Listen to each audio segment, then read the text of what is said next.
They called her the Virgin Queen, Gloriana, the immortal sovereign of England's golden age. But what if behind the jeweled mask and the silken gowns, there was something else, something festering, rough, and terrifying?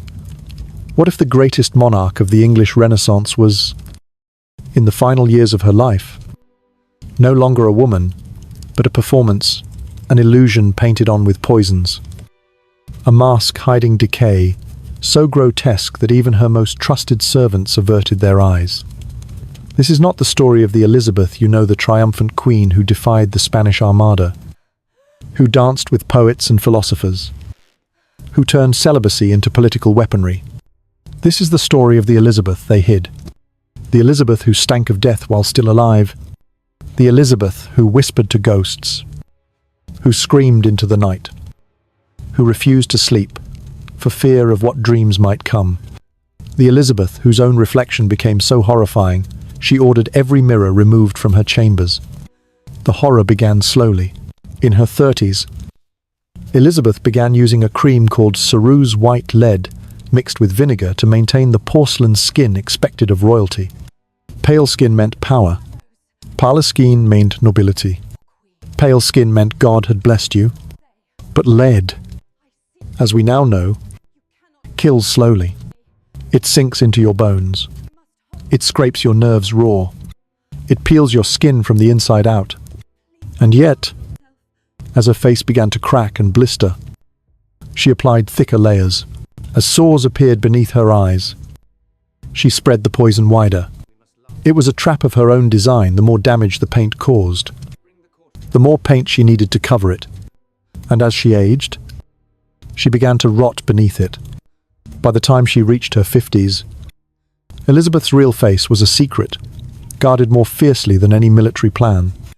Beneath the white mask were lesions, infections, and layers of scar tissue so painful that the mere act of dressing became a daily crucifixion. Her lips were painted with vermilion, a bright red mercury-based pigment. It gave her the iconic crimson mouth that artists adored. But mercury, like lead, eats the brain. It steals sleep. It triggers tremors. It causes madness.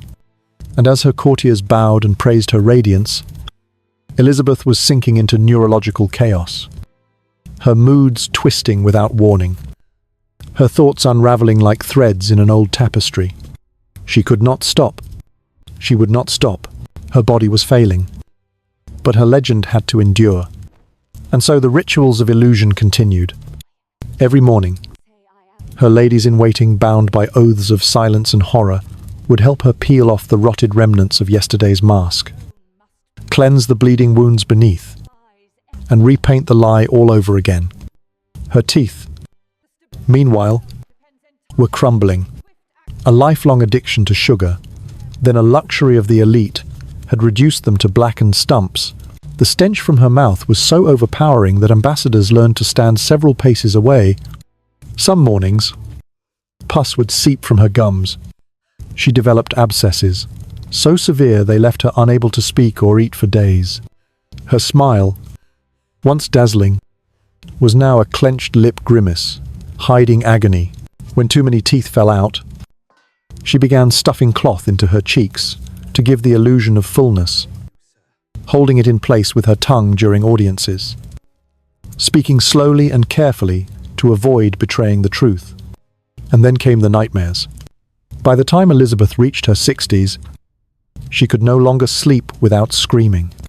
Her ladies reported that she walked the palace halls in the dead of night, talking to herself, arguing with phantoms.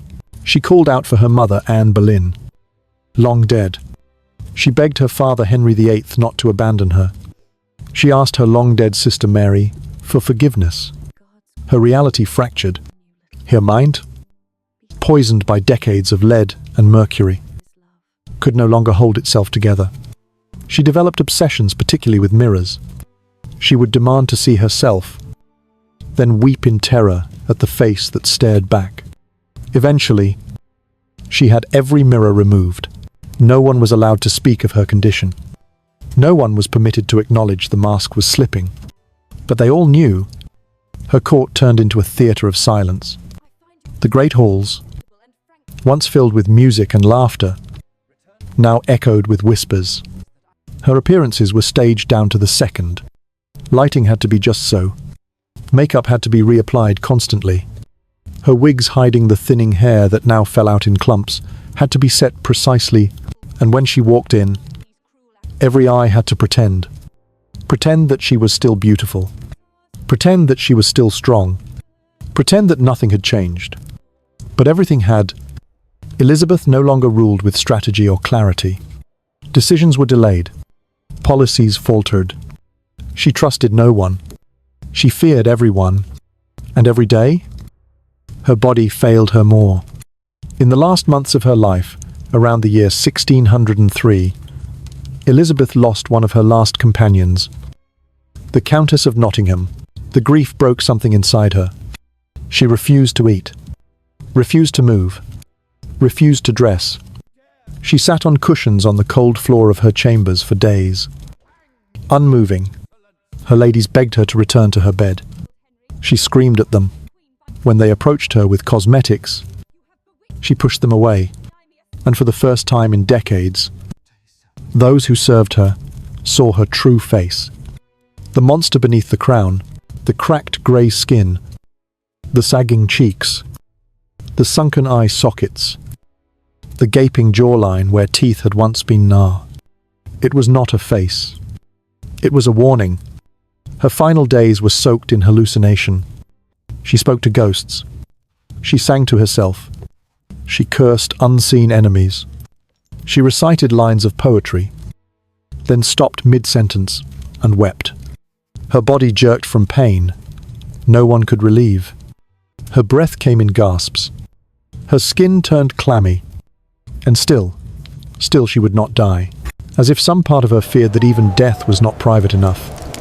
That even death might expose the rotting truth beneath the silken gold. When she finally slipped away, on the 24th of March, in the year 1603, her ladies wept, not just for the Queen, but for the woman no one had been allowed to mourn. Even in death, her body was painted again, covered in the very poison that had destroyed it, to ensure no one would ever see what lay beneath. A corpse was dressed to look like a goddess, and as thousands filed past her body, praising the glory of Elizabeth I, none of them knew they were looking at the final lie. Because the truth, dear listener, is this: Elizabeth the Queen did not die peacefully in her bed. She died every day for 20 years, inch by inch, tooth by tooth, nerve by nerve. She was eaten alive by beauty, by politics, by the myth of immortality she herself had created. And the real horror, she chose it. She chose to be remembered as perfect, even if it killed her. But now, we remember the truth. Shall we go deeper? If you're ready, Part 2 will begin with the first mask, the poisonous white paint that turned a woman into a ghost. Let us go back to the beginning, not to the court battles, not to the Spanish Armada, not to the countless suitors turned away with a smile, but to the quiet chamber where a young queen once sat before a mirror and allowed poison to kiss her skin for the very first time. Elizabeth was in her early 30s, still luminous, still admired for the softness of her features and the rare tint of her pale golden red hair. But the world she lived in did not tolerate softness for long. In Tudor England, beauty was not a luxury. It was a symbol, a code, a proclamation of divine favor. A woman who appeared fresh and glowing was said to be touched by grace. A woman who aged was accused, quietly and then openly, of weakness, of failure, of sin. And so, when the first fine lines appeared at the corners of her eyes, when the long days of rule began to cast shadows beneath her cheekbones, Elizabeth turned not to prayer, but to the apothecary. There, she was given a remedy that all noble women used. A miracle paste called ceruse, known to the Venetians as spirits of Saturn. It was made of white lead and vinegar, mixed until smooth as milk, cool to the touch, and deceptively innocent in appearance. When applied, it transformed the face into a flawless canvas. Palhas porcelain, untouched by time, it concealed fatigue. Anger, sorrow. It made a woman look not merely beautiful but invulnerable. No one warned her of the price. Each morning, before the court stirred, Elizabeth would sit in silence while her women applied it. Her face had to be scrubbed first. Harsh cloth soaked in sour water, dragged across skin until it was red and raw. Then, the paste was laid on in strokes, thicker around the jawline, softer near the temples. Always careful not to miss a patch. It dried into a brittle shell that cracked if she smiled too wide. But she learned not to smile. Not too much. She learned to move slowly. Precisely, she became, even then, a kind of statue that breathed. In those first years, the transformation must have seemed like magic. Foreign ambassadors wrote of her radiant complexion, her moonlit glow beneath the candelabras. Portrait painters fawned over the evenness of her tone, the sharp contrast between her white skin and the dark velvets she wore. Even her enemies admitted, begrudgingly, that Elizabeth had the bearing of a queen born from legend, but magic always demands sacrifice. By the time she reached her 40s, the illusion had become a necessity. The lead in her ceruse had begun to accumulate beneath the surface. It entered through her pores, lodged in her muscles, her bones, her blood. At first, it was only dizziness, irritability, an ache behind the eyes that came and went like a fog. Then came the headaches, piercing, radiant, sometimes lasting days. Then the trembling hands, the swelling at the joints, and the skin. Oh, the skin. It began to change. Slowly, subtly, the fine, smooth texture of her youth was gone. The surface turned coarse, dry, patchy. Her complexion shifted from luminous white to a strange greyish hue that no amount of paint could correct. Her ladies noticed first, but said nothing. They could only look away as blemishes appeared, tiny red spots that refused to heal, areas near her mouth that grew sensitive to touch. The ceruse that once smoothed her face now clung to uneven surfaces, cracks, escales, scar tissue that grew more stubborn with each passing month. The Queen's response was simple: more paint, thicker layers, more elaborate patterns, greater care with shading. She became a master of camouflage. With each passing year, the act of dressing her face took longer. What was once half an hour became 3, then 4. The chambermaids rose earlier and earlier. They were trained in silence, trained not to flinch, trained to hold their breath when they leaned in close and saw, beneath the powder, the open sores that bled when touched. The cycle became vicious. The lead caused more damage. The damage required more lead. Her pores could no longer breathe. Her face could no longer rest. In the deep stillness of night, when all else slept, Elizabeth would sit before her mirror and pick at the edges where the paint cracked. She would scratch until she bled, then ring the bell for her ladies, and have them begin again, and again, and again. In her 50s, the skin infections began. The physicians called them cankers, a word that sounded almost poetic. But what it described was not. The sores bubbled at the surface, wept clear or yellow fluid, then crusted over, only to tear open anew.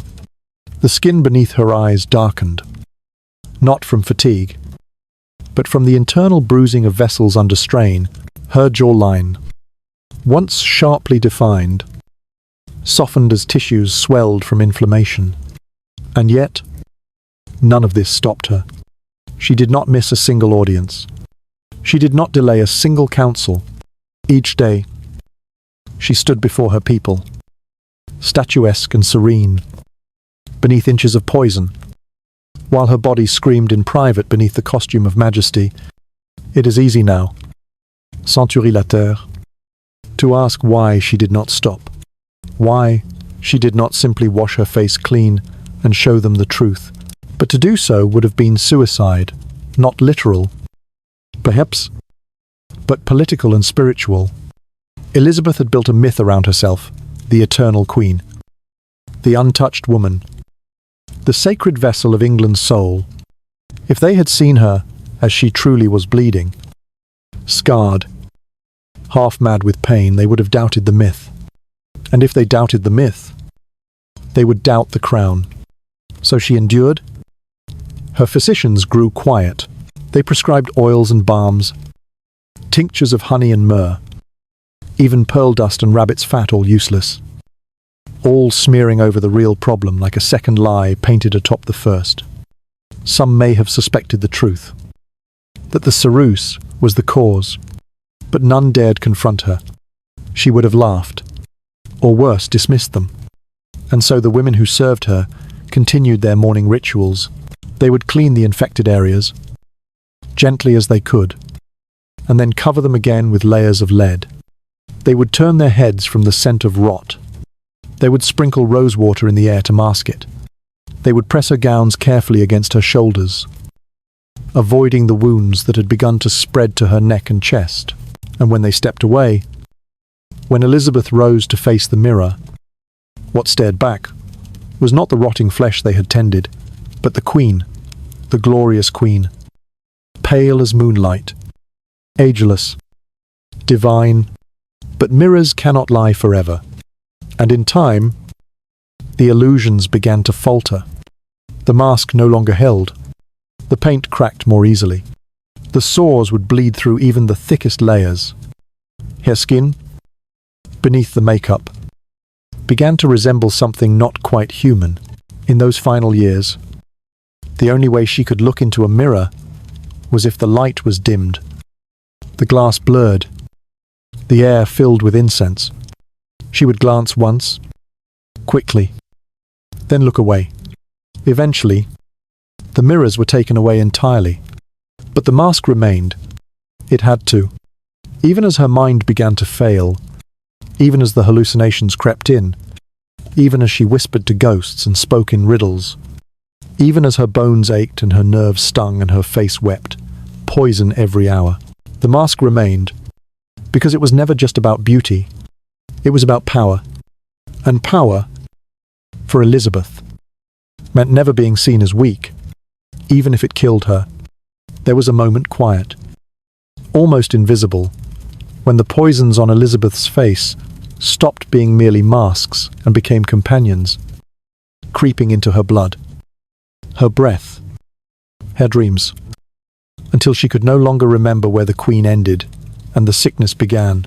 If the white lead ceruse was the first knife, carving gently and relentlessly into her skin, then the vermilion paint and the belladonna drops were the second and third blades, slicing deeper, turning the very expressions she wore into instruments of torment. These decorations, adored by portrait artists and whispered about by foreign diplomats, were not simply cosmetics. They were the softer spoken monsters that climbed beneath her eyelashes, slid into her mouth, and curled themselves into the folds of her mind. The story of Elizabeth's red lips begins with Mercury, an element that glitters like liquid light and kills like a patient god. Vermilion, that brilliant shade of red favoured by queens, was made from mercury sulfide. It had a sheen that no berry stain, no crushed flower, no natural pigment could match.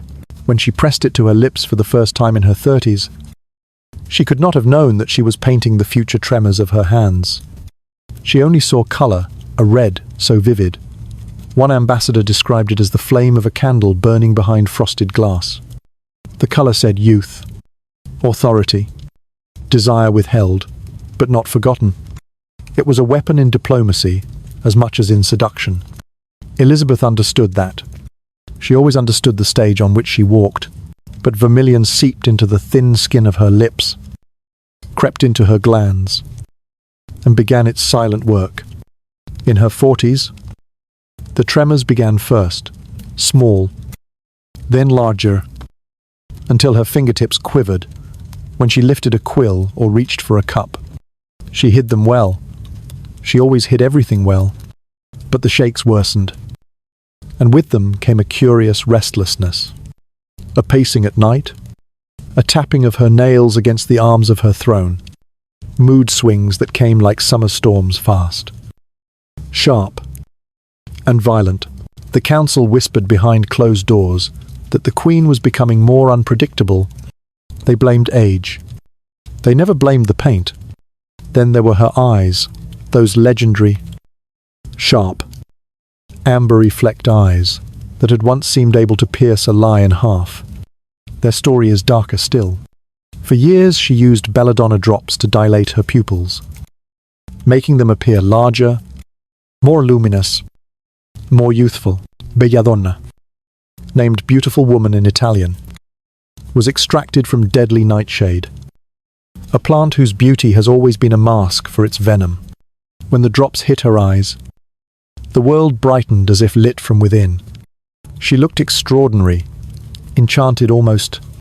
Courtiers wrote poems about the way her gaze could soften a room or freeze a man in place. But those drops blurred her vision, damaged her retinas, and sent conflicting messages through her nervous system. In her 50s, she could no longer read without holding documents at strange angles in the candlelight. In her 60s, letters blurred into smudges. Her counselors noticed her leaning closer, blinking often, misreading reports. They attributed it to simple aging. Unaware, she was half-blinding herself with every drop she used to keep her power intact. And then, as the mercury worked on her nerves and the belladonna worked on her mind, the hallucinations began. They were small at first, shadows that moved when no one else saw movement, flickers of light that disappeared as quickly as they came. She ignored them. She had learned all her life to ignore anything that threatened the illusion she had woven around herself. But illusions have limits. By her late 60s, she was having conversations with people who were not there. She would turn in the middle of a council meeting and respond to voices only she could hear. She would pause mid-sentence, her face tightening as if someone had whispered into her ear. At night, her ladies heard her speaking softly, tenderly, as though comforting a child. Sometimes she argued sharp, cutting words as if reprimanding someone long dead. The dead were becoming very near to her. Her mother was the first Boleyn, the executed queen she had never known, except through fear and whispers, came to her in the silence of night. Elizabeth would sit upright in bed, pale beneath the moonlight streaming through the curtains, her breath trembling as she murmured, "Mother, I know, I know." Her ladies waited outside the door, trembling, unsure whether to enter. They never did. They had seen too much already. Then came her father, Henry VIII, the thunderous king whose shadow had ruled her childhood. Sometimes Elizabeth begged him to understand her choices. Other times she fought with him as though he stood before her throne, with a crown in his fist and a threat on his lips. Once, she woke the entire household by screaming, "You will not take it from me. You cannot." No one dared ask what it meant. They feared the answer. The belladonna and mercury twisted her sleep, turning dreams into violent, vivid storms. Elizabeth eventually stopped sleeping on a bed altogether. She insisted on sitting upright on cushions on the floor, night after night, sometimes for days at a time, refusing rest because the moment rest came, the ghosts appeared. Her chambermaids began to fear the night as much as she did. They never knew what version of their queen they would find in the dim torchlight, the weeping child, the raging monarch, or the silent figure staring blankly into the dark as though waiting to be judged. The deterioration of her mind changed her relationship with the world in ways that even her most loyal counselors struggled to navigate. Paranoia became her closest counselor. She became convinced that her food was unsafe, that letters concealed threats, that whispers in the corridors, genuine or imagined, were the beginnings of conspiracy. She demanded her meals be tasted multiple times. She hid small daggers in the folds of her gowns. She ordered her ladies never to approach her from behind, and whenever the air grew still, whenever the palace quieted enough for her to hear her own breath, she believed she heard footsteps following her. Still, she ruled. Still, she insisted on performing the role that had kept her alive through rebellions and betrayals. She would sit for hours painting her face, thickening the layers of ceruse until her skin barely felt like skin at all, pressing vermilion to her lips, even when they cracked and bled beneath the pigment, letting the belladonna cloud her sight so that no one might see her pupils shrink with age. It was as if she believed that the more she fed the poison, the more the poison would maintain its promise. But poison is loyal only to death. Her late-night wanderings grew stranger. She once walked barefoot through the palace halls at nearly midnight, her gown trailing behind her like a ghost's train, her hair unpinned, her face half schmered. She stopped in front of a tapestry depicting her coronation and whispered, "Where did she go? Where is the girl they crowned?" Her ladies found her there an hour later, still staring, her pupils wide and dark, her lips trembling.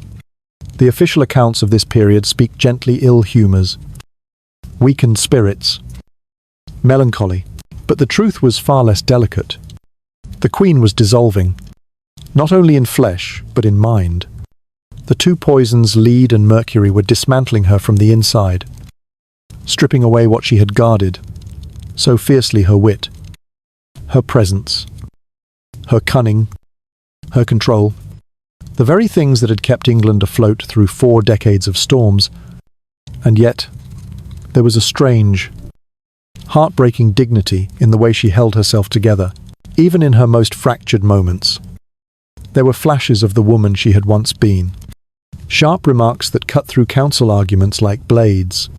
Sudden, brilliant insights into foreign policy that startled her advisors. The old fire, flickering stubbornly through the fog, as if some part of her soul refused to surrender, refused to be extinguished by the poisons she had invited into her life. But each year, each month, each day chipped away another piece. The red lips, once symbols of authority, now trembled when she tried to smile.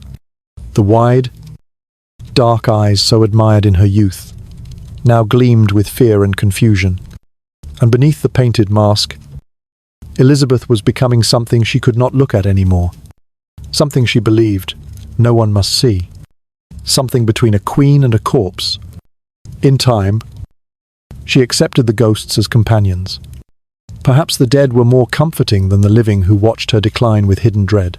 And perhaps it is fitting that in the final decade of her life, it was not courtiers or princes or diplomats who knew her best, but the shadows that sat at the edges of her room. The poisons had done what no foreign enemy ever could. They breached her walls. And still she wore the crown. If Elizabeth's painted face was a mask of death, then her mouth was its entrance. No part of her body bore the weight of her slow decay more viscerally than the space between her lips, the breath that once seduced, the tongue that once ruled, now filled with rot. She had always loved sweets. Sugar, imported from the colonies, was the currency of the court, a symbol of wealth and excess. She ate sugared plums, candied violets, marzipan shaped like swans, and elaborate sugar sculptures taller than a man. She drank sweet wines, spooned thick fruit pastes from silver bowls, and rewarded musicians and playwrights with confections. Sugar was joy. Sugar was celebration. Sugar was her pleasure. And sugar was her doom. By the time Elizabeth entered her 50s, her teeth had begun to blacken. At first, it was easy to hide small spots of decay at the back of the mouth. Discoloration, easily masked with careful speech and closed-lip smiles. But the rot spread fast. There were no toothbrushes in Tudor England. No rinses. No dental floss. No understanding of bacteria. Her gums grew swollen. Her teeth loosened. Then fell. Some were pulled without anesthesia. Others snapped in half. Abscesses formed. And with them came a pain so severe that even the strongest men of the time would scream. Elizabeth did not scream. Not in public. She clenched her jaw. She bit her tongue. And she stuffed cloth into her cheeks to fill the gaps where molars had once been. The practice became routine. Small rolls of linen pushed into the hollow spaces, pressed between gum and flesh. Her tongue trained to hold them still. She spoke around them, smiled around them, ate when she could very little. But the abscesses deepened. The pain sharpened. Sometimes it flared so violently that she would lock herself in her chambers for days, refusing audiences. Letters would describe her as indisposed. Her ladies knew better. They could hear her groaning behind the walls. At night, her pillow would stain with blood and pus. Her speech grew slurred, not from age, but from infection. Words that once rang with elegance now whistled through empty spaces. The stench became unbearable. Contemporaries wrote of her breath in hushed horror, how those summoned to speak with her learned to bow from a distance, how even her closest courtiers covered their mouths with handkerchiefs. The odour came not just from the decay, but from the constant drainage of rot, the dead nerves, the hidden disease leaking from her jaw. Perfumes and rosewater could not hide it. Incense only thickened the air. And still, she smiled. When absolutely necessary, teeth were pulled. The process was medieval iron tools, forced leverage, no anesthesia, screams echoing down stone corridors. She endured them like a martyr, but she never forgot them. Once, when a bishop volunteered to have a healthy tooth extracted before her, just to prove the pain could be survived, Elizabeth watched with a look that curdled the blood of all present. When her turn came, she was held down by 4 attendants, and her cries rang like church bells through Richmond Palace. Afterward, she did not speak for 3 days. The infections spread beyond her gums. Her face began to swell first subtly. Then grotesquely, one side of her jaw would balloon, turning red and tender, then hot with fever. The swelling would sometimes drain with yellow pus. Other times, it would harden like stone. She could no longer chew. Her meals were strained into soups. Her voice, once musical, deepened, slurred, became cautious, tight. Some said she was being punished by God. Others whispered it was the price of her vanity. Her physicians tried what they could: oils, leeching, bloodletting, poppy mixtures to dull the pain. None worked, and none dared recommend that she stop eating sweets. That would have been blasphemy. Elizabeth never blamed the sugar. She blamed her body, her weak, decaying body, and she hated it. One winter, she locked herself in her chambers for nearly 2 weeks. No one was allowed inside except her most trusted maids. When she finally emerged, the court gasped. Her face was twice its usual size. She wore a veil. Her lips were nearly purple. She smiled anyway, and everyone bowed. The teeth continued to fall. So did the mask. But she never stopped smiling, even as her mouth filled with poison, even as her breath chased the living away, even as death began to enter through her lips. There is something sacred about the voice of a monarch. It does more than speak, it commands. It comforts. It defines the shape of a nation. Elizabeth's voice once soared through court chambers like a psalm from heaven clear. Precise, embroidered with wit, fire, and seduction. She knew how to pace her silences like drumbeats, how to lift a word and hang it in the air like incense. Her speeches were legend, her laughter sharp, girlish, sometimes cruel, echoed off palace walls. For decades, her voice was the music that kept England marching. But in the final years of her life, that voice did not fade. It decayed. It buckled, cracked, slurred, and withered, until it no longer sounded human. And yet, even as the voice disintegrated, the crown demanded its performance continue. It began slowly, almost unnoticeably, a small whistle between words, a rasp that followed long speeches, a stammer that hadn't been there the month before. At first, it was easy to blame the cold, the drafty halls of Whitehall and Richmond, the long winters, the fatigue of age, but those closest to her knew it was not the cold. It was the holes in her mouth. The teeth were vanishing, either pulled in agony or rotting away on their own. Gaps opened between her molars, then her canines, then even the front teeth began to loosen. Her once practiced pronunciation began to fray at the edges. Certain syllables hissed through air pockets. She began avoiding words that required pressure against the teeth, soft sounds, sharp TS and DS. Instead, she turned to slower phrases, rounder vowels, a more deliberate cadence that gave the illusion of regal pause, when it was in truth a desperate mask for vocal collapse. Speech became exhausting. Every conversation, even in private, took more energy than battle once had. Her tongue was constantly sore, pressed awkwardly against linen stuffing tucked in her cheeks. The muscles in her jaw ached from clenching, from holding her broken mouth together while pretending nothing had changed. She spoke less and less. The audience chamber that once rang with her biting commentary became a place of long silences. When foreign diplomats visited, they were warned in advance. Do not expect long remarks from Her Majesty. She is weary these days. But the truth was not weariness. It was ruin. There were days she could not speak at all. When infection burned her throat, when her jaw throbbed like a hammer behind her ears, when ulcers inside her cheeks made movement unbearable, she would wave off the council entirely. Her scribes were summoned instead. She dictated in whispers, or pointed to words with trembling fingers. Her writing grew larger. Messieurs.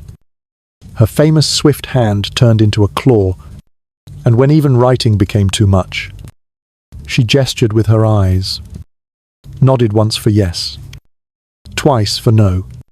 The court adjusted. They always did. But beneath the polished surfaces, everyone felt it. The throne was growing quiet. And in that silence, fear took root. It was not only her mouth that betrayed her. Her throat had begun to swell. Glands under her jaw turned hard, stiff with years of untreated infection.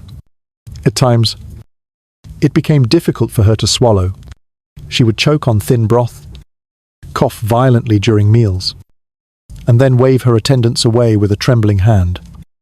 Ashamed, her breathing changed. Once soft and steady, it became rough, ragged, wheezing, as if her lungs were pulling air through rusted pipes. Sometimes she woke in the night gasping, clutching her throat, convinced she was suffocating. Servants began sleeping closer, hidden behind screens, ready to rush in when the coughs turned to cries. But even as her voice decayed, the rituals remained. Every morning, her women prepared her for an audience that might never happen. They stuffed her mouth, painted her lips, laced her gowns, pinned her jewels. She would nod her thanks, and then sit in silence for hours, waiting, not for visitors, but for courage. Courage to perform, to speak, when every word tasted of blood and bile. One winter's day, sometime in the year 1601, she collapsed after trying to speak before Parliament. She had risen, dressed in crimson velvet, golden embroidery at her sleeves, a crown glinting in her thinning hair. Her intention had been to deliver what would later be called her farewell speech, though she never named it so. But halfway through the first sentence, her voice broke, not into tears, into silence. Her mouth opened, But no sound came. Her throat worked like a fish stranded on a dock, desperate for air, for words, for breath. She clutched the lectern, eyes wide, cheeks twitching, and then she dropped. They said later she had only fainted, that it was the heat of the chamber, but the truth was darker. Herr Lungs hat Spaß mit. Her throat had swollen shut.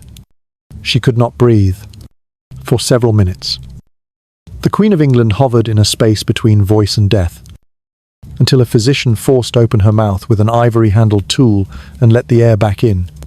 When she regained consciousness, she asked for parchment and wrote with a shaking hand, "I will no longer speak to crowds."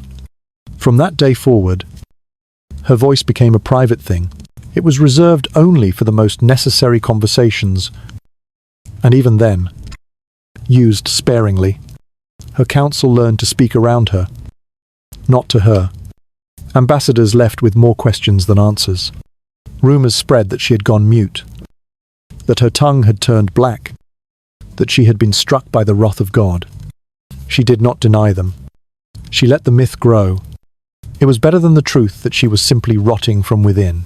And yet, in those final months, when she did speak, her voice was terrifying, thin, reedy, barely a whisper, and yet charged with a desperate, unhinged intensity. She would call out in the night, not to living servants but to the dead. She held entire conversations with her father, Henry VIII, bargaining, pleading. She would scold her mother, Anne Boleyn, for leaving her. She would whisper to the shadows, "Do not take me yet. I am not ready. Let them never see what I am." In her sleep, when it came, she moaned like a haunted thing. Words leaked out of her like water from a cracked vessel. Sometimes prayer, sometimes curses, sometimes nothing at all. Her ladies began writing them down, unsure if they were prophecies or ravings. One note, scrawled in the dark by a trembling hand, recorded Elizabeth saying, "There are mouths beneath the floor. They open when I walk." By the time the spring of 1603 approached, she barely spoke at all. She sat for hours on the floor, wrapped in silks, eyes glassy, lips cracked and bloodless. If someone addressed her, she would sometimes nod, sometimes not. The voice of England had fallen silent, and yet she was still alive, still crowned, still queen. And that was the horror. She had become a body without a voice, a mouth without teeth, a monarch without a sound, a living emblem of control. Even as her own throat rebelled against her, she did not die with a scream. She died in silence, and the silence said everything. There is a kind of violence that does not bleed, a kid, creeping disfigurement that leaves no battlefield behind, only mirrors turned face down and chambers steeped in silence. For Elizabeth, that war began not in a palace or on a ship's deck, but in the still, private moment between mirror and skin. When she was young, she had welcomed her reflection with pride, even pleasure. She knew her face was a weapon sharp as any sword. But in the final decade of her life, that same face became something else entirely. A battlefield of boils and scars, a ruin, a haunted terrain that no longer belonged to her. And so she began the war against her own reflection, and the dreadful silence that grew with it. It started with the hair, once auburn and thick. Elizabeth's hair had been the crown beneath the crown, a flame that danced under her golden circlet, a symbol of her Tudor lineage. She had worn it loose in youth, piled it high in maturity, and by the time she reached 50, she had dozens of wigs in storage, each one a polished lie. The real hair had thinned long before anyone noticed. First came the strands on the pillow, then the clumps on the brush, then the widening part along her scalp, like a crack in porcelain. She said nothing. When the wind lifted her veil and tugged at the corners of her disguise, she ordered it pinned tighter. When her ladies hesitated with the combs, She dismissed them. "It will grow," she said once. But they knew it would not. By the time she entered her 60s, she was nearly bald. The scalp itself had begun to show signs of damaged red blotches, dry patches, small eruptions that wept clear fluid. They powdered it, covered it in silk caps, stitched lace along the hairline, and then crowned it with wigs white, yellow, braided, jeweled. No one saw what lay beneath. Not even the closest maid. Only Elizabeth touched her bare scalp now. And only in the dark. She refused to allow anyone to mention the loss. She banned questions. And eventually, she banned mirrors. Slowly, subtly. They disappeared from her chambers first, the large one above the fireplace. Then the little polished silver discs on her dressing table. If a new lady arrived with a mirror in her belongings, it was confiscated immediately. They make her weep. One servant whispered, and when she weeps, she becomes someone else. Because Elizabeth, in those final years, did not cry quietly. Her tears were violent, ragged things, torn from a body that refused to grieve with grace. When she saw her reflection unexpectedly, perhaps in a goblet, a window pane, a flicker of metal, she would lash out, knocking the object from view, screaming, shaking. Then she would fall silent and begin again, methodically applying more paint to hide what she had seen. That was her only answer to aging: more paint, more layers, more venom on the brush. She could no longer feel her face. The constant use of lead paste had numbed her skin. Sometimes, while speaking to visitors, she would scratch absent-mindedly at her cheek and open a sore without noticing. Blood would pool beneath the ceruse, staining the white with streaks of pink. Her ladies would rush forward, dabbing with linen, pretending not to smell the infection. Elizabeth would not flinch. It was as if pain no longer reached her. And still every morning, without fail, she sat for the ritual. It began in silence. The chambermaids entered like priests into a chapel, carrying pots, brushes, cloth. The queen sat in her high-backed chair, still as death, eyes half-closed, lips tight. They cleaned the wound's first sores along the hairline, scabs near the nostrils, deep cracks at the corners of her mouth. Then came the white paste, pressed into place with sponges soaked in rosewater, the rouge for her cheeks, the mercury red for her lips, a thin trace of kohl for her eyes.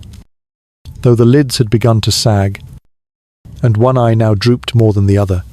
Finally, the wig combed, powdered, pinned into place like a crown made of thread. The transformation took hours. The silence inside that chamber was deeper than prayer. No one spoke unless spoken to. No one looked directly at the Queen's bare face. And when the final ribbon was tied, the final jewel clasped, Elizabeth would open her eyes not to see, but to be seen. She no longer trusted reflections. She trusted only performance. That performance was exhausting. Her body ached from sitting so long. Her muscles had atrophied. Her back curved slightly to the left, a tilt that the gown's stiff boning could not entirely correct. Her hands trembled, though she kept them covered in gloves. Sometimes, after hours of preparation, she would simply wave her hand and return to bed, too weary to endure an audience. But more often, she stood. She stood because to remain seated would mean surrender, and Elizabeth did not surrender. She had mirrors removed, but she did not stop watching others. She observed her court like a hawk through glass. She watched how they reacted to her appearance. She noted every widened eye, every flinch, every smile that arrived too quickly. She could tell when a gown no longer distracted from the puffiness of her face, when a necklace failed to hide the swelling in her neck. Too much gold, she would say. Try pearls. But it was never the jewelry. It was the flesh underneath. Sometimes, in moments of terrible vulnerability, she would ask her ladies strange questions. Do you still find me beautiful? Does he still speak of me in France? If I were no longer queen, would you still dress me? They would answer quickly, always the same way. Yes, Your Majesty. Always. And then she would go quiet again, as if weighing the lies against the truth she already knew. In the year 1602, Elizabeth ordered all portraits of herself to be reviewed, only those that showed her in full regalia, ageless and proud, were allowed to be displayed. Any painting that hinted at age was to be burned. One artist, Thomas, dared to capture her likeness honestly. She dismissed him on sight. That is not my face. She said, that is some other woman. The painting disappeared. Some say it was destroyed. Others claim it still exists, hidden in a drawer beneath layers of dust. By then, she no longer smiled. Not truly. The smile had become a grimace tight, bloodless. The lips cracked beneath their mercury glaze. Her skin beneath the paint was a map of damaged fissures, eruptions, bruises that would not fade. She had developed dark rings beneath her eyes that even the thickest powder could not conceal. So she avoided light. She moved through shadowed corridors. She held court in dim rooms, with curtains drawn, candles burned low, their flickering glow casting strange shapes across her face, half mask, half ruin. She still held power. She still wore the crown, but it no longer fit easily. Her scalp had become sensitive, the skin too fragile to bear weight. She had special pads sewn into her wigs, soft cushions to protect what little remained beneath. But even so, her head ached constantly. The crown was placed only when required, and even then, only for a few minutes at a time. And yet, she never asked to stop, because if she stopped, if she let the wounds show, let the crown rest, let her face be her own again, then the silence she had created would shatter. The world would see, they would see the truth behind the myth. And Elizabeth, who had once tamed empires with a glance, could not bear to be seen as mortal. So the silence grew deeper. No more mirrors, no more sunlight, no more laughter. Only paint and powder, wigs and whispers, silk wrapped around wounds, a throne propped beneath bones. She had become a statue carved from poison, and in the end, not even she could remember the face that lay beneath the mask. There was still one person she trusted, one figure in that vanishing world of courtiers and whispers, who seemed to pierce the heavy fog that had wrapped itself around her mind. His name had been written into the architecture of her heart since she was barely more than a girl. Robert Devereux, the Earl of Essex. He was half a lover, half a son, too beautiful to ignore, too dangerous to keep close. He had once kissed her hand and sworn to die for her, and now, in the twilight of her reign, when her skin cracked and her voice faltered and her court tiptoed through shadows, he was the last man who made her feel something that resembled warmth. And yet, it was his death that broke her. It was her signature that sent him to the block, and when his blood stained the scaffold, something inside Elizabeth died with him, something that would never return. The beginning of their bond had been painted in firelight and flirtation. She, in her 40s, regal and blazing in silk. He, in his 20s, brash, reckless, and beautiful, in the way only the doomed ever are. They danced, they rode, they argued in council and whispered in corridors. She called him her sweet Robin, and he called her my prince. But it was never a love story that the world could understand. It was not husband and wife. It was not mother and son. It was possession, a dangerous intimacy forged in the furnace of power, where every word carried consequence, and every glance could spark a war. And it did. Robert had ambition. the kind that curls under the skin and festers. He wanted more than her favor. He wanted her crown's weight to rest. One day, on his own shoulders, or at least on the shoulders of a man he chose. But Elizabeth did not share power. She never had, not with Cecil, not with Leicester, and certainly not with Essex. When he returned from Ireland without victory, when he barged into her chambers, uninvited, and saw her without her mask, hair unpinned, face half-finished, old and aching and mortal, she felt the betrayal strike like a knife. He had seen her. He had seen the truth. And in that moment, whether she admitted it or not, she could never forgive him. What followed was the slow collapse of everything she had built between them.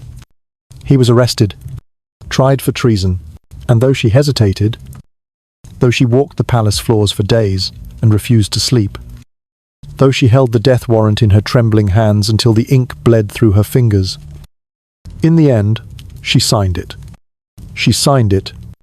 The date was February the 25th. In the year 1601, the ink was black. Her hand shook, but his name was clear. And in that single moment, Elizabeth destroyed the last man who loved her without fear. They said she did not weep. They said she remained silent. But those who attended her in the nights that followed heard something worse than crying. They heard her speaking to him as though he still stood at the foot of her bed. She whispered apologies. She begged forgiveness. She asked him if he hated her, if he still thought her beautiful, if he would meet her in the dark when it was her turn to die. After Essex's execution, Elizabeth retreated even deeper into herself. She locked her apartments. She refused food for days. Her ladies would find her sitting on the floor, the crown abandoned on a nearby cushion, her eyes sunken, her lips dry, her voice barely audible. She asked no longer to be painted. For a week, she let her skin breathe, and what they saw horrified them. The sores, once hidden, now oozed openly. Her cheeks had caved inward. Her teeth were few and blackened. Her gums bled when she sipped water, and yet she insisted on silence. She spoke only of Robert. She asked what his last words were, whether he had cried out, whether the axe had been sharp. No one dared answer. One lady in waiting, young and unseasoned, tried to comfort her by saying he had faced death bravely. Elizabeth slapped her so hard she drew blood. He should have begged. She hissed. He should have begged for me. That night, she ordered every window in her chambers to be shuttered. The light would not return for months. Her throne room was draped in black. Musicians were sent away, and the mirrors, the few remaining slivers, were all broken. One, by her own trembling hand. From that moment on, she stopped listening to counsel. Letters went unread. Ambassadors were turned away. State papers piled beside her untouched. She sat in her chair, layered in gowns, her hair false, her breath sour, her fingers trembling in her lap, and though no one dared speak it aloud, the truth seeped into the walls of Whitehall. The Queen was not well. She had lost not only her voice but her will. Her days bled together in silence. She would walk the same path between her dressing table and her bed. Sometimes she sat on the floor for hours, muttering. Sometimes she paced until dawn. Her ladies reported hearing her speak to Essex in her dreams, and her voice soft. Then rising into a wail. "Why did you leave me?" she cried. "Why did you let me kill you?" Her paranoia sharpened. She believed her food was poisoned. She refused wine. She demanded that her pillows be checked for knives. She insisted that someone was opening her windows at night to let in the cold. "They want to finish me," she muttered. "They want me to die like a dog." And still, no one dared confront her, for even in this state, hollowed out by grief, rotting in body and mind, she was still the Queen, still Elizabeth, and the fear of her remained stronger than pity. But inside, she was dissolving, Robert's death had shattered something deep within, perhaps because he had been her last link to the world of the living, perhaps because in killing him, she had finally crossed the line from myth into nightmare. After him, there was no one left. No lovers, no confidants, no heirs. Only the courtiers who smiled with fear and the servants who cleaned the sores beneath her wig. Some nights, they said, she would sit on the edge of her bed, speaking to the empty air. "He'll come tonight. He promised he would." I signed the paper. He knows, but Robert never came, and Elizabeth never slept. She became a ghost within her own palace, drifting, whispering, rotting in secret. Her grief had eaten the last piece of her heart, and with that gone, all that remained was the mask. One day, she stared at her crown for a long time and whispered, "What good is it now?" And no one answered, because no one could. Because the queen they served, the woman they once feared, worshipped, and obeyed, was already half dead, and the rest would soon follow. She should have died in a bed, draped in velvet, surrounded by bishops, by noblemen, by candlelight and prayer. That was how queens passed in England. But Elizabeth did not die like a queen. She died like a secret, like a ghost, like a woman who refused to lie down because the floor still felt safer than the grave. By the winter of the year 1602, she had stopped attending court. She had stopped eating full meals. She had stopped speaking to anyone who was not already dead. And yet, she did not stop breathing. The women who served her, what few remained, watched her shrink, watched her rot, watched her sleep less than a sparrow, and speak less than a stone. And yet the breath kept rattling in her chest. Thin and stubborn, she would not go, even as the world begged her to. It began with the cushions. She would not lie in her bed. She said it too often, with too much fear behind her eyes, for it to be anything but truth. "Do not put me there," she whispered. "I will not get up again." So they brought her cushions, piles and piles of them stuffed with swan's down and sewn with gold thread, laid on the cold flagstones of Richmond Palace's private chamber floor, and there she sat, for hours, for days, motionless, wrapped in blankets, her gown trailing across her legs, her back slumped, her head trembling with the weight of its own wig. She would not eat. She would not sleep. She barely blinked. And when they tried to lift her, to coax her onto the mattress, she would cry out not in pain, but in terror, "No, no, no, you will not bury me alive." Her ladies wept in silence. They could not explain what was happening. Neither could the physicians. They offered poultices, tinctures, hot broths, nothing that touched her. She would swallow a spoonful, then turn away. She drank only sips of warm wine, and even that she began to resist. Her bones began to show beneath her skin. Her hands curled like claws. Her eyes, once sapphire bright, turned glassy and red-veined. Her skin split open when touched, but she still refused to lie down. And worse, she refused to die. Each night, her mind unraveled further. She spoke to the air as if it answered back. She argued with the wind. She screamed in a voice barely strong enough to lift above a whisper. They heard her whispering to her mother, "Do not leave me here. I am still your child." They heard her muttering to her father, "You gave me this crown and I cannot take it off." She cursed her sister, Mary, for dying too early, and cursed her cousin, Mary Queen of Scots, for dying too publicly. And always, always, she returned to Robert. "You promised you would wait," she murmured one night. "But you are not here? You are not here. Why are you not here?" They say she did not close her eyes for 3 full days, that she stared into the dimness of the chamber like she saw something the others could not. When her eyelids fell, They fluttered open again within seconds. She blinked only when her eyes could not bear the dryness. She paced, sometimes barefoot across the stones, gown dragging behind her, whispering in French, in Latin, in the strange syntax of a woman whose mind had split from time. She spoke of dreams she never had. She said she saw people standing at her door, all of them headless. She asked her maid if she heard the bells. There were no bells. The physicians stood helpless. They had nothing left but leeches and linen.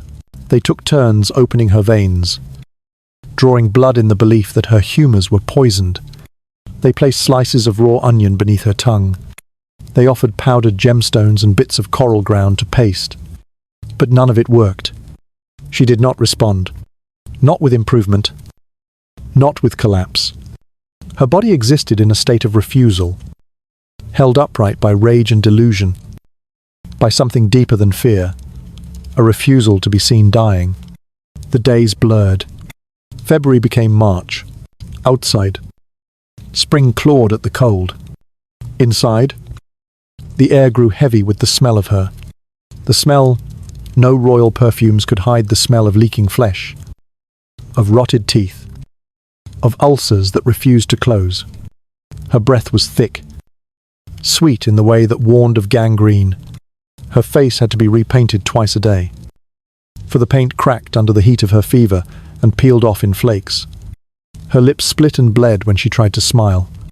And yet, on occasion, she did smile, not from joy, but from habit, because even in her silence, she remembered her role. But one night, she tore off the wig. No one had seen her scalp in years. It was blotched, bruised, half-bald. The skin blistered from decades of poison and weight. She placed the wig beside her on the floor like a dead animal and said, "Let them see this. Let them see what they made." And then she covered her head with her hands and wept for the first time in days. They tried once more to lift her. This time, they brought priests. She screamed, not from superstition, but from recognition. She believed they had come to deliver her to death, and she did not want to go. "Not yet," she whispered. "I have not forgiven myself." But they did not know what she meant. Perhaps no one ever would. There were no more orders from the throne. No more decision. No more policy. Her ministers stood in corridors whispering about succession. James of Scotland waited across the border. Ambassadors sent messages but received no replies. England held its breath. The Queen had not moved in weeks. But she was not yet dead. On the night of March the 22nd, her ladies heard her speaking to someone they could not see. They stood outside the chamber, listening. She asked a question 3 times. "Do you forgive me?" There was no answer. Then she fell silent. Then she screamed. They rushed inside. She had not fallen. She had not sized. She was not gasping. She was sitting, as she had been for weeks, on her cushions.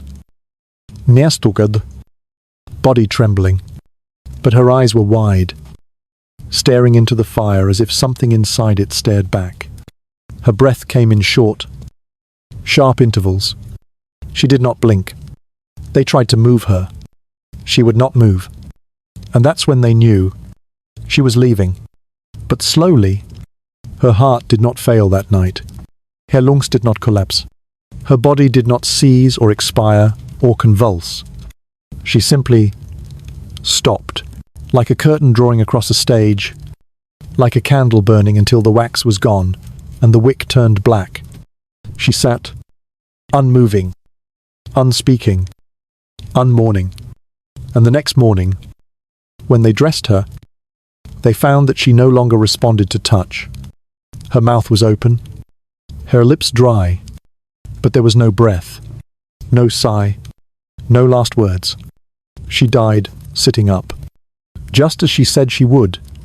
She had refused the bed until the very end, because Elizabeth Tudor, Queen of England, the last of her line, would not surrender horizontally. She had lived on her terms, and she would not die on any other. They came for her body at dawn. The chamber was quiet, the fire long gone cold, the curtains drawn, the air thick with a silence that did not feel holy. Elizabeth had sat on those cushions for so long that her spine had curved to match them. When her ladies finally gathered the courage to lift her, her limbs did not bend easily. She was rigid, heavy in that strange way. The dead are still but stubborn, as if her soul had clung to the bones longer than it should have. No one wept. There was nothing left to weep. Only duty remained now, and shame. The embalmers were summoned, but they did not arrive with reverence. They came with gloves and oils and blades, with linen and spice, with whispered instructions and faces tight with dread. Because they had heard the rumours, everyone had. The stink of the Queen's breath, the stains on her gowns, the bleeding gums, the sores, the silence, the madness. They had heard of the cushions on the floor, the refusal to lie in her bed, the wigs kept piled in the corner, the screams, and now they would see what England had never been allowed to. The gowns came off first, layer upon layer of velvet and brocade, stiff with sweat and blood and wine. Then the undergarments, yellowed with age, the fabric fraying like skin. Then the linens that clung to her legs, twisted from days without movement. The stockings slid away last. And finally, there she was, Elizabeth, naked and dead, laid bare for the first time in decades. But she was not a body. She was a warning.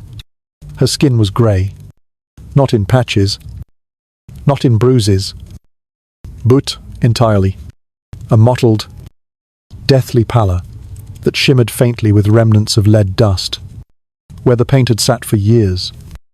The flesh beneath had turned waxen, crumbling at the edges like parchment. Her face bore lesions, some healed into scars, others still open, raw and oozing. Her cheeks had collapsed inward. The jawbone jutted forward awkwardly, the mouth half open, revealing rotted stumps where teeth had once ruled her speech. Inside, the gums had blackened. Pus had hardened in the roots. Her tongue was swollen, stiff, discoloured like overripe fruit. They covered her mouth quickly. The scalp was next. The wig was removed with reverence, and what remained beneath was no longer human. Her head was nearly bald, speckled with sores and small growths. The skin there was the thinnest of all, almost translucent. Beneath the crown of her skull, infection had burrowed so deeply that one of the embalmers remarked, quietly, that he could smell it still. They found cysts behind her ears, cracks behind her neck, and a wound small, but deep just above her temple, as though she had struck herself repeatedly in moments of madness. The torso brought its own horrors. Her belly was sunken. The skin stretched tight across brittle ribs. Her breasts had withered long ago, leaving loose folds of skin sagging against her chest. There were marks along her stomach lines that looked like burn scars, some still healing, others already silvered by time. Along her hips, ulcers bloomed like rot in a tree trunk, and in the crooks of her arms, near the veins, the skin was bruised and black. Some said she had been bled there too often. Others believed she had clawed at herself in the dark. But it was the back that made the embalmers look away. The flesh had decayed from her weeks sitting upright. The pressure of her own weight, unrelieved for so long, had split the skin open along her spine. Sores had formed and burst. The wounds were not fresh. They had crusted into something hard and foul-smelling, fused with the fabric she had refused to remove. They peeled it away with warm water and shaking hands. One man gagged and had to be dismissed. They were not prepared, and yet they had a job to do. She was not a corpse. She was a queen, and queens did not rot in front of their people. So the masking began. They began with the face. Tiruse, thick and dry, was rehydrated in wine and milk. stirred into a paste, and pressed onto the skin like plaster, onto a broken wall.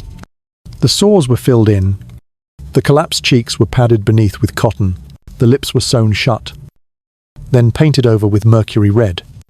Rouge was applied to the cheeks, thick enough to cover the yellowing beneath. Her eyes were sealed with wax, the lids repainted with kohl.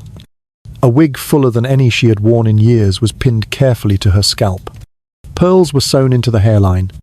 Jewels were glued to her ears. They dressed her in white. Not the deep crimson or gold she had once adored, but white, the colour of ghosts and virgins, a final act of theatre.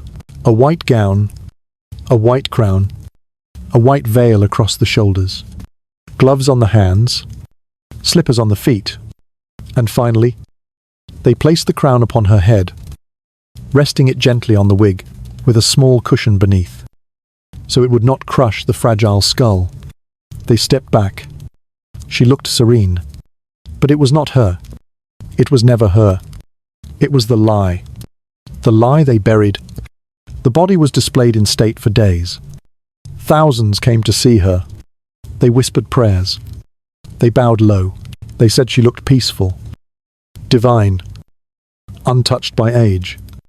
And no one spoke of the smell, of the stillness that was too still, of the way her cheeks seemed not to move at all when the air shifted, because the image had to hold, even in death, especially in death. On the 28th of April, in the year 1603, Elizabeth was buried in Westminster Abbey. In the tomb she now shares with her half-sister Mary.